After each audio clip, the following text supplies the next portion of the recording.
and welcome back to my channel. This is When Will Carmen do a book review? We're gonna read it together. The last 2 days, I checked in yesterday at an Airbnb, and this time at the end I'll include a clip of where I'm staying because it's really cool, and maybe I'll figure it out because I have time.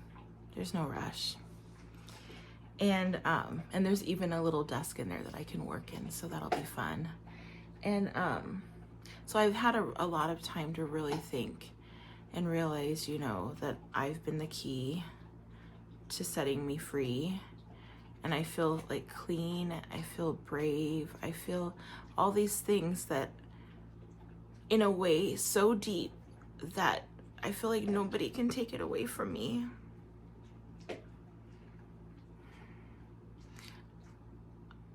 I will continue to work on my triggers and things that, hurt me, and not allow my power to be given to people that don't deserve it. I speak of love, unconditional love, and I'm only willing to accept that back. I do not want love that is on a condition of anything other than it's because they want to give.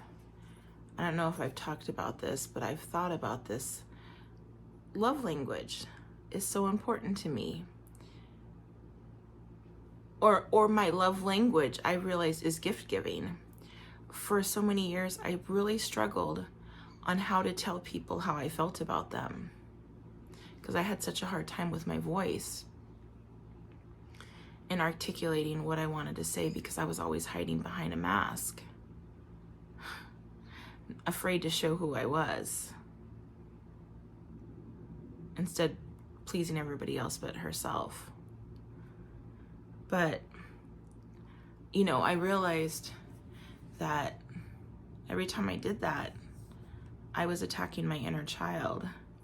And every time I attacked my inner child, she got quieter and more reserved and more terrified.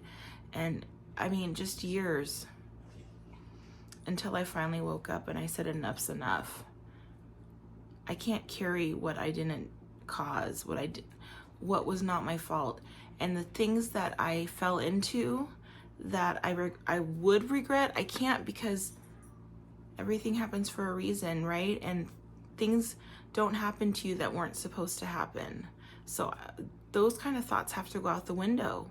I have to be ready to analyze why things trigger me and deal with it and forgive myself. Because the thing is I realized, for me, and this might not be for everybody, but for me, my biggest issue has been healing my inner child, because I realize my inner child is most likely who my subconscious is. Every time I do something that's against what I know to be right, it makes me feel bad. When I give people of myself that I didn't want to, but I did it for them, it made me feel bad. So I constantly made my inner child think that she didn't deserve better. But she was innocent, and she had innocence taken from her. And so as she grew, all she knew was how to survive. She never learned to live. But she is now. And, I'm making the conscious decision that I'm ready to live. I'm ready to accept what life gives me. I'm ready to fight for what I want. I'm just ready. If love presents itself to me, I will know if it's real or not.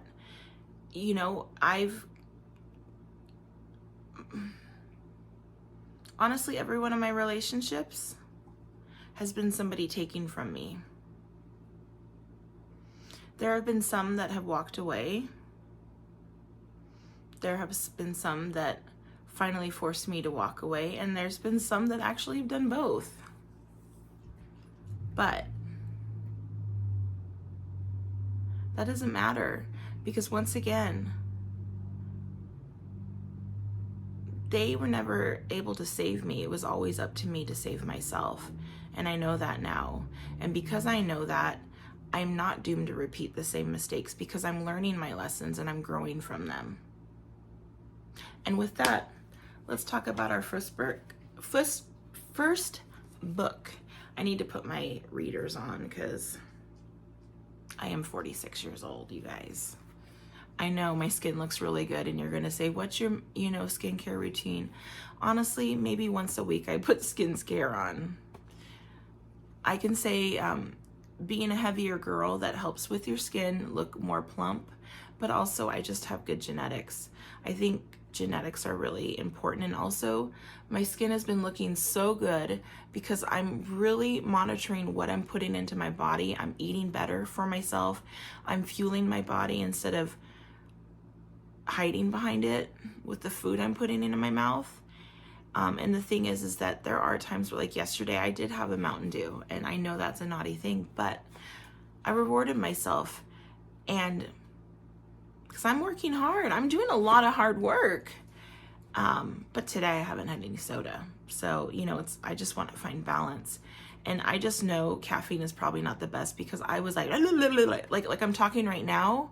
I think I'm remembering how I felt when I was on the caffeine, because I'm like getting amped up. But anyways, here we go. So the funny thing about this is I really wanted this book, and I never wanted to order it on Amazon because I wanted to buy it in person. And I kept going to Target and kept going to Target over the last couple months, and I could never find it. Finally, I gave up and I ordered it from Amazon, and it showed it was delivered, but I never got it. And I was like, screw it. I'm not supposed to have this book. And it's funny because I actually sent this book to a friend for Christmas, just to tell her I was thinking about her. And we both love Taylor Swift. Hi, Callie. And so today I'm walking in Target because I went there earlier to get some stuff, and I got this sweater. Like, how cute is this sweater? Another thing is I'm gonna dress how I want to dress, and I want to dress super cute and feminine because that's me. I mean, everybody else saw it. I'm finally seeing it. When I started bleaching my hair and coloring it, that really changed my perspective of myself. That's exactly what I needed.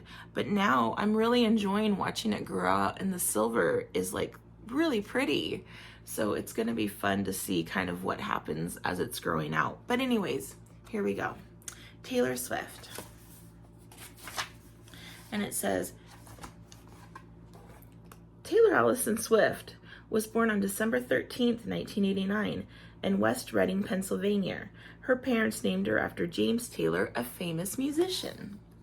And you know what's funny? For a long time, every time I put my phone and plugged it in, this James Taylor song would start playing on my car.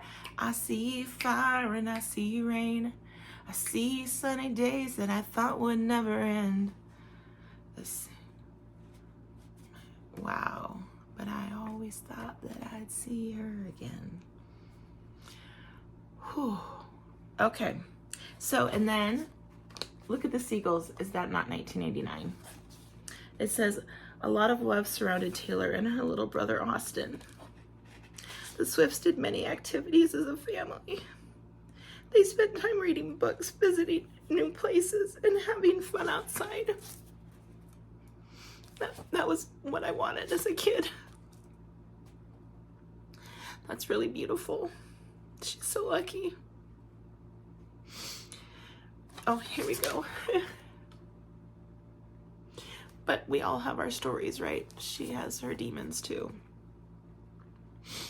Christmas was one of Taylor's favorite holidays, and what made the holiday season even more exciting was that her family lived on a Christmas tree farm. Everyone pitched in at Christmas time. Taylor's dad mowed the fields in his tractor. Taylor's job picking praying mantis egg pods off the trees. The Swifts did not want anyone to get a buggy surprise on Christmas morning. You know what's funny is my favorite memory as a kid was when I lived in Scappoose, was going up like this I think it was called Dutch Canyon, and there was like a Christmas tree farm where you got to cut your own Christmas tree down. And growing up, Christmas was not important to me because we were poor. I was poor. And at a very young age, I knew Santa wasn't real. And I only ever got presents from my aunt and uncle and my grandpa. And that was when I lived with my father. Thankfully, Buzz and Darlene helped raise me on and off. And I had that stability. But Christmas was not something that was important to me. You know, I never had a real tree, and the one year Buzz and Darlene, they got a real tree. And we got to go to the tree farm. It was so fun, and we got hot cocoa and bundled up with like scarves and mittens. It was so magical. And that memory sticks into me like so strong, and I think we only did it one time. But it's lasted so long that I always beg to get a real tree, but really, real trees are so annoying, so I do like my artificial one. But if I ever do get a fake or a real one, it'll just be outside, you know. But the funny thing also about praying mantises is I'm obsessed with praying mantises. I'll have to look it up what the like spiritual meaning is, because while I've lived in Arizona, I'd never seen a praying mantis until I moved into the house that I'm currently living in. And I found several praying mantises over like a couple years. And then last spring, I think it was, I was at Home Depot and I picked up praying mantises eggs, and I got to have them hatch, and I spread them out, and honestly I think they probably all ate each other until there was one victor. But that one, I've seen it every once in a while, and it's gotten bigger, and then hopefully it'll lay, you know, eggs in my garden, like my little front flower garden. And so yeah, I like praying mantises. I always have. I remember praying mantises as a kid being a good thing. Okay.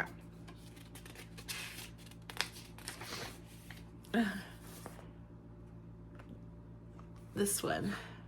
As a kid, Taylor tried lots of different things. She rode horses, she acted in plays, she wrote poetry, but when she learned how to play the guitar, she knew she had found her passion. You know, what's funny is like Angie, I've had the opportunity to help pay, and her grandparents too, help pay for her to do piano lessons, horse riding lessons, dance lessons, karate lessons, and now she's paying for ice skating lessons. And it's so cool to see her continue to, you know, search for what makes her happy, and that makes me really happy and proud of her, that she hasn't given up on things that give her joy, because, you know, for a while I had done that. But it's funny when she picked up the guitar, because one of the things I keep thinking about is how music are just lessons that we can learn from. Good music, whether it's pop, country, whatever, if it speaks to you and it reminds you of something that happened that you either cherish or makes you sad, or you can connect to emotion and then you can heal something, right? That's how I've been working through my issues. It really is spending a lot of time meditating, eating better,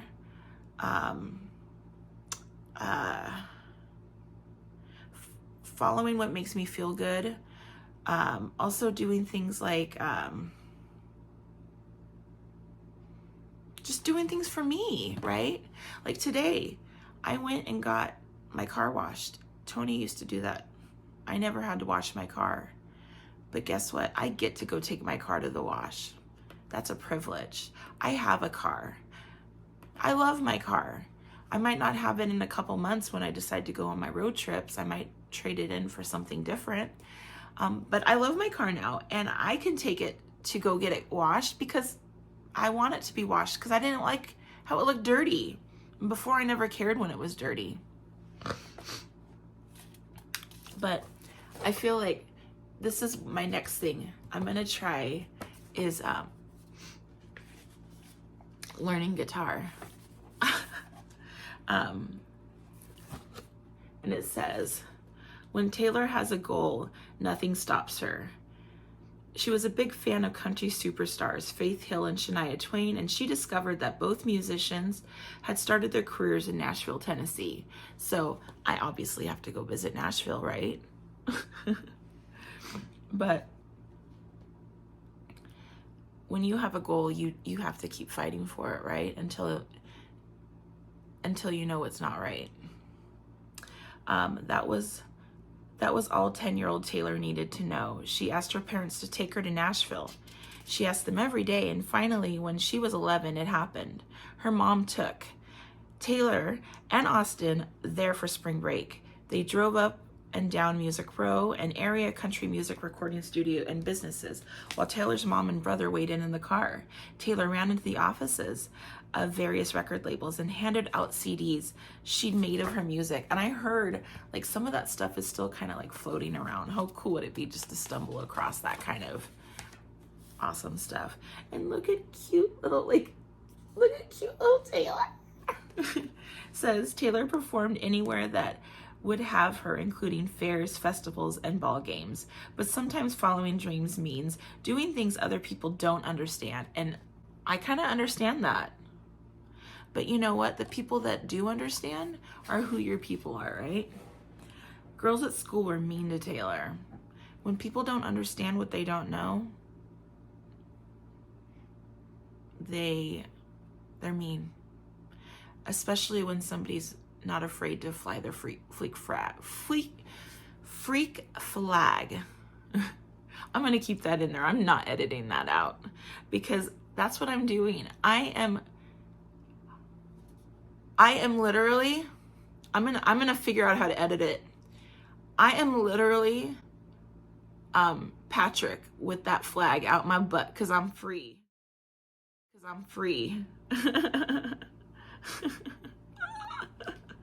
Okay. This made Taylor sad. Of course, she's human, but it didn't stop her from doing what she loved. And that's why she was rewarded, right? Because she didn't give up on her dreams. When Taylor was 13, yesterday, I was looking at the clouds.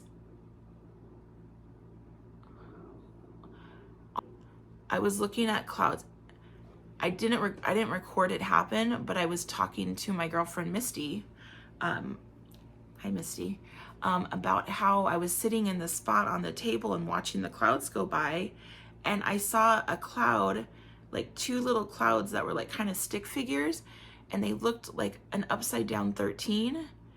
And then when I was trying to like hold on to the 13, the image, they turned into music notes. When Taylor was 13, something incredible happened. RCA Records wanted to work with her. Taylor and her family said goodbye to Pennsylvania and moved to Nashville. Her dream of being a country music star was about to come true. For Taylor, writing songs was just as important as singing them, but because she was young, the record company wanted her to sing other people's songs, and they thought she should wait until she was older before she made her own album. And look, she knew it was right for her. So she kept pursuing. She wasn't going to give up. She made the rules up as she goes. She made the rules up as she went, and she still is. I mean, look at her. She's bigger than ever. Taylor didn't agree.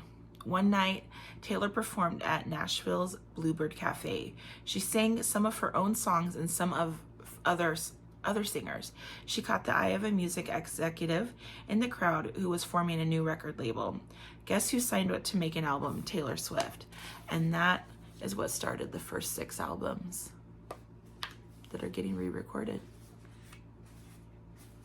And once again, like, these illustrations are so cute. Who are they illustrated by? So it's written by Wendy Logia and illustrated by Elisa Chavaria. And they're just so cute. I really love them. They're very, they're so Taylor. Taylor's like a little elf, like a fairy.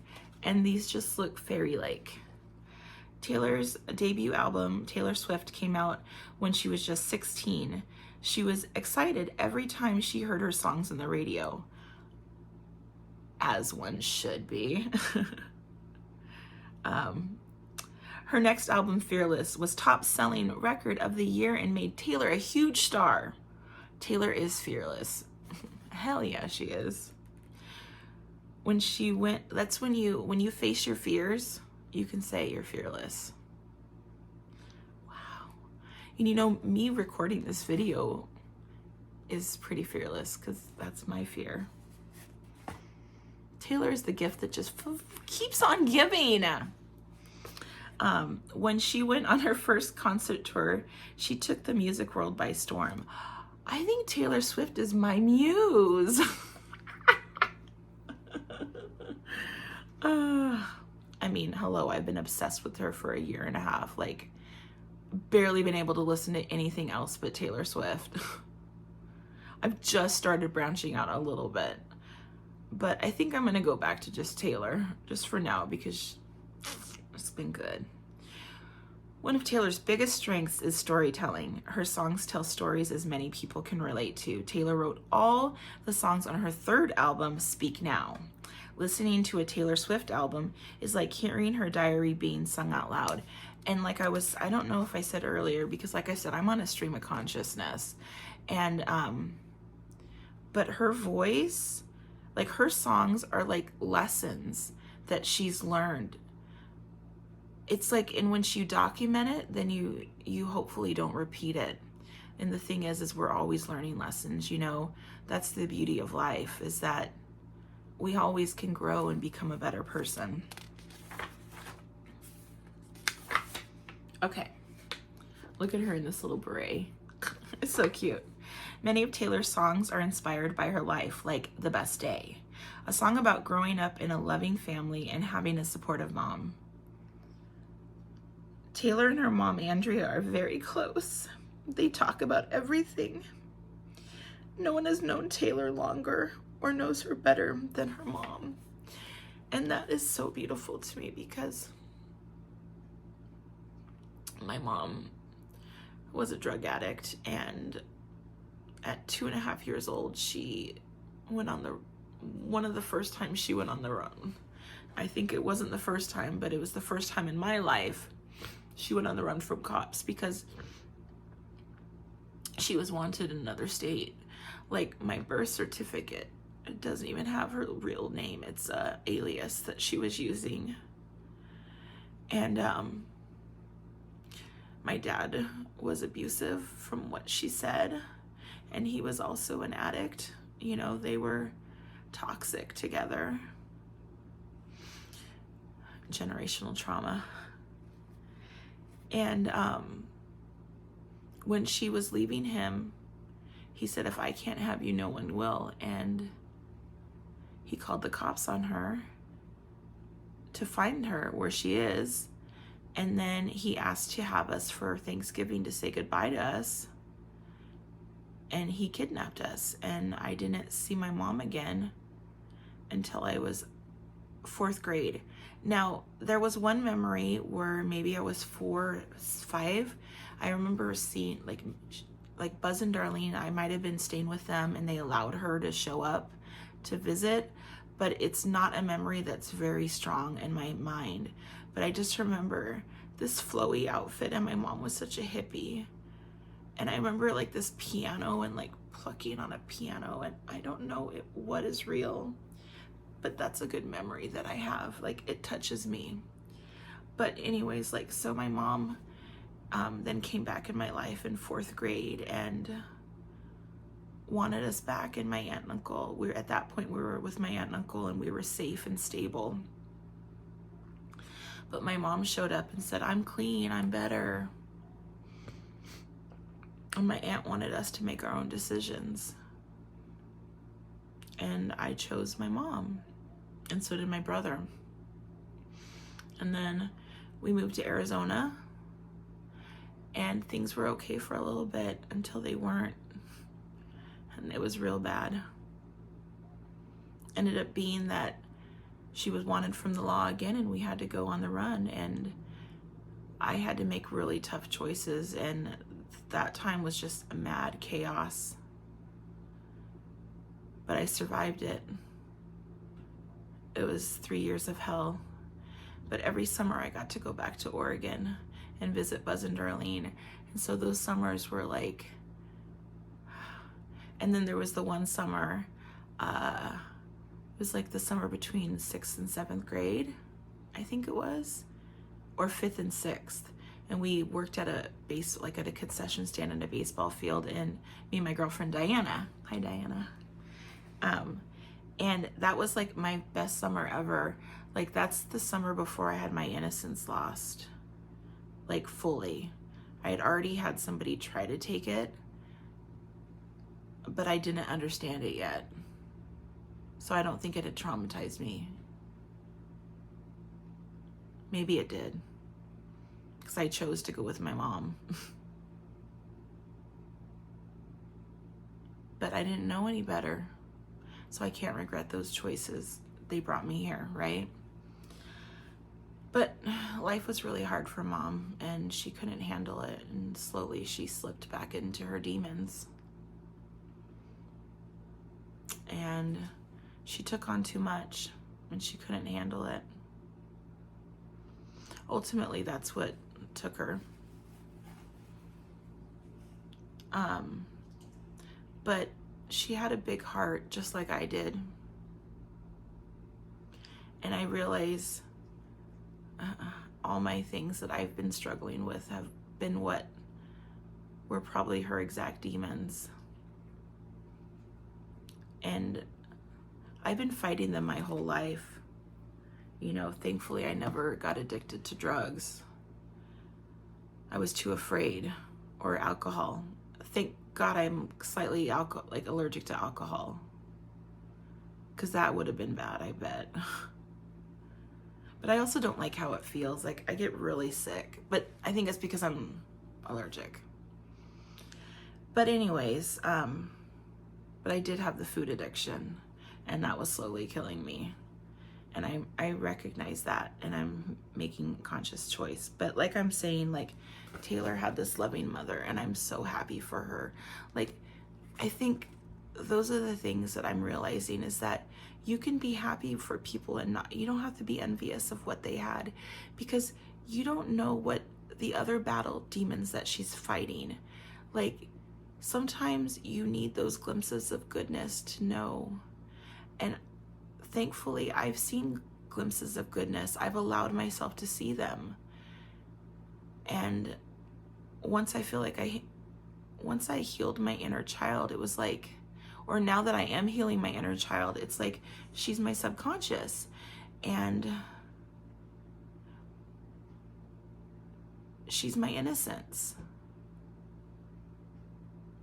She's my goodness. Okay.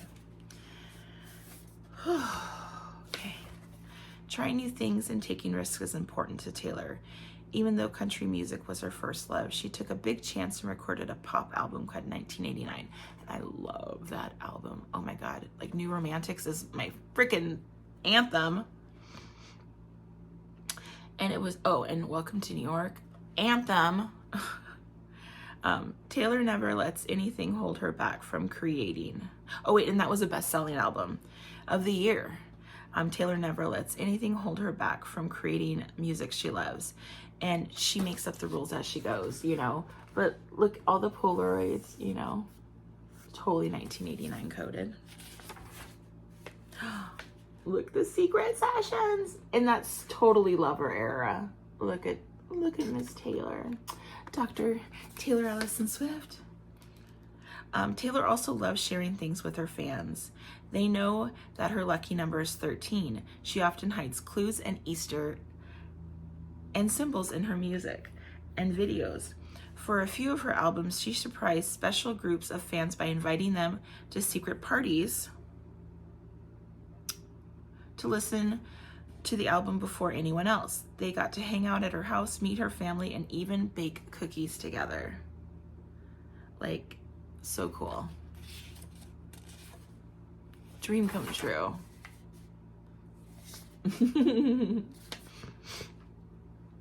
When Taylor likes something, she tells everyone about it. One thing she really likes, cats. Me too. I also like my dogs, but I realize their barks freak me out because my nervous system has been so dysregulated. So every time they bark, they annoy me because it scares me. Ugh. But I gotta train them. Thankfully, Willa is so easy to handle when she's by herself. Ugh. I think I'm a one dog person. Ting. Light went off. Taylor has a big reputation for speaking out against racial injustice and for encouraging people to vote. She stands up for other artists and herself even when it's tough. She's not a superstar, but a trailblazer. And you know what? Absolutely. That's why Carmen is her boyfriend. And why it's a cat on... Why it's a cat on our lap. Because it purring on our lap because it loves me. Oh, so pretty. So pretty. It kind of looks like that YouTuber Makira Tours. Taylor's hard work has paid off. Her albums have sold millions of copies. She has won multiple Grammys. She has traveled around the world and made people happy with her music. What will she do next? You know what? Only Taylor and the universe and God, and only they know. When you're Taylor Swift, the sky's the limit. And so I love this book. I recommend everybody get it. It's just feel good, and it's like when you read stuff and when you can connect to things emotionally, that's where healing is, right? For me, that's where healing is. Letting myself feel things. Knowing that I deserve happiness. I was going to read this book, but we're already at like over 30 minutes. And this can be another one. And this is going to be... That one might be a little bit harder. Keep dancing through. But you know what? I'm willing to try. And you know, if it's too raw, if it's too emotional, I don't have to post it. I can do a book review about it afterwards, you know, because I am doing, I will say, I have been doing a lot of voice notes, talking to myself, kind of like, it's easier than journaling, because typing and writing is not my strong suit. I mean, I can type decently, but just the little laptop is not comfortable, but I also don't want a whole setup. Like, I want convenience and easiness. I want it to flow. Oh, sorry about the hiccups. So I just want it to flow. And so it's just been easier. I've been doing like a whole bunch of voice recordings. I don't know what I'm going to do with them. Are those song ideas? Are those future video ideas? Are those lessons that I'm just going to keep for myself? I got emails coming in. But yeah, that's it for today. Thank you again for joining and reviewing the book Taylor Swift with me, a little golden book. Oh, and it says $5.99 US and $7.99 at Canada. Target, they had like a whole display of a whole bunch of, thankfully, finally, a whole bunch of different of these books, and they had a ton of cute ones like Dolly Parton, and so there's a lot of contemporaries that are out there with these books. But for me, I really wanted Taylor Swift, and you know, as time goes on, if I see something that I'm inspired by, then I'll grab it. But that was fun because, like I said, part of my goal is to heal my inner child. And you know, when I was a child in 6th grade, they put me in a remedial reading class. They said I had dyslexia. They said I had learning disability. And guess what?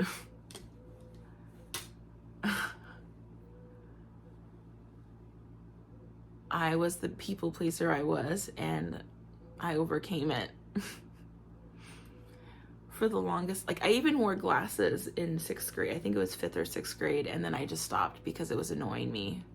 I didn't like how I looked in them, and somehow my eyes got strengthened. But as my 40s, like it was like literally, I think 39 and a half, my eyes started declining, and actually they're getting a little better. I have a whole thing like pressure in my eyes, yada yada yada. But anyways, but yeah, see, I just lost my train of thought now. That must mean we're at the end of the, oh wait, oh yeah, you know, so I can't see well. I guess that was the point.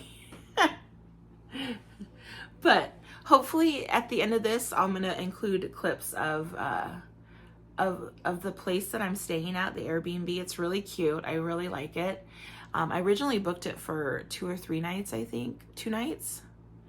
And then yesterday, like when I walked in, I was immediately like, yes. Although I will admit, this house makes a lot of noises that I'm not used to, or even outside noises that I'm not used to. So it keeps like, because I'm used to the noises my house make. But the thing is I don't need to feel comfortable to be happy, because I know I'm safe, you know? I know if I feel nervous, I can go inside and lock the door. Like, I have my phone, I can call 911 if something's, like, I have nothing to be afraid of. I can take care of myself. But, you know, as soon as I was here yesterday, I went in the pool yesterday with Misty. It was so fun. And then even this morning at like 6:30 in the morning when the full moon was still out, I went skinny dipping. Don't tell anybody, but I totally did. And it was like really nice because it was like the full moon was out and it was dark out still, and there was stars still, and the water was cold. I mean, the water was warm, and there was steam coming off of the water, and it was just like, if I have any pictures of that or video, I'll put that. But yeah, it was just, it's been a really nice time. So like I was saying, then last night I reached out to them and I was like, can I book 2 more days? And he was like, yes. And I was like, done. Ching ching. Mindset changes, you know. I deserve this. I'm working so hard. So I can work hard while enjoying my time. And with that, be fearless. Bye. Holy moly. Oh, yuck. Willow was digging. That's gross. We've got the most beautiful sunset. Oh my God. Whee! Oh wee!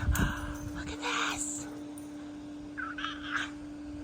You guys, how lucky are we to be here? I am so excited. Look at this! How beautiful is this? Dude, look at the sky right now. I know. There was double rainbow. I missed it. I was on the phone with Sean. There was double rainbow that way, but look, like.